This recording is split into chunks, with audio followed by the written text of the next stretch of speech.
మనం చూస్తా ఉన్నాం పూర్తిగా ఇళ్లలోకి వర్షపు నీరు నిలిచిపోయినటువంటి దృశ్యాలు మనం ఇక్కడ చూడొచ్చు. అట్లాగే విజయవాడ బస్ స్టాండ్ సమీపంలో కూడా బస్సులు పూర్తిగా మునిగిపోయిన దృశ్యాలు ఒకవైపు కనిపిస్తా ఉన్నాయి. అట్లాగే ఇంకొక వైపు కల్వట్టుపై నుంచి లారీ వెనకాలే ఒక వ్యక్తి వెళుతూ కూడా అందులో గల్లంతైనటువంటి దృశ్యాలు కూడా కనిపించాయి. పూర్తిగా ఎడతెరిపి లేని కురుస్తున్నటువంటి వర్షాలకు జనజీవనం పూర్తిగా అస్తవ్యస్తమైందని చెప్పుకోవచ్చు.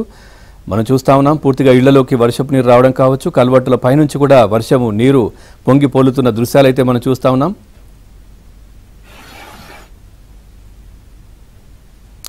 చాలా ప్రాంతాల్లో కూడా కొండ చర్యలు అంటే విరిగిపడిన దృశ్యాలు కనిపించాయి. సో ఒకరు కూడా మరణించిన పరిస్థితి, అట్లాగే ఇద్దరు అందులో చిక్కుకున్నటువంటి దృశ్యాలు అయితే కనిపించాయి. అధికారులు అప్రమత్తమయ్యారు. పూర్తిగా ఇటు రాజకీయ నాయకులు అందరూ కూడా అంటే పూర్తిగా ప్రజల్లో ఉంటూ ప్రజలను అప్రమత్తం చేయడం కావచ్చు, లేదంటే వాళ్ళకు పునరావాస కేంద్రాలకు తరలించడం కావచ్చు, లేదంటే వాళ్ళకు ఈ భోజనానికి సంబంధించి కూడా చాలా ఏర్పాట్లు అధికారులు చేస్తున్నటువంటి పరిస్థితులు. లోతట్టు ప్రాంతాల్లో ఉన్నటువంటి ప్రజలను సురక్షిత ప్రాంతాలకు తరలిస్తున్నారు. పునరావాస కేంద్రాలను కూడా ఏర్పాటు చేసినటువంటి పరిస్థితి కనిపించింది ఆంధ్రప్రదేశ్లో. ఇక ఏదైతే బంగాళాఖాతంలో ఏర్పడినటువంటి అల్పపీడనం మరి కాసేపట్లో ల్యాండ్ మీదకి వచ్చే అవకాశాలు అయితే కనిపిస్తా ఉన్నాయి. ఈ నేపథ్యంలో మాయిశ్చర్ కంటెంట్ ఎక్కువగా ఉంటుంది. ఈ నేపథ్యంలో ఇటు విశాఖలో ఎక్కువగా వర్షం పడే అవకాశాలు కనిపిస్తా ఉన్నాయి. ఎక్కువగా అధిక వర్షపాతం నమోదయ్యే అవకాశం ఉంది.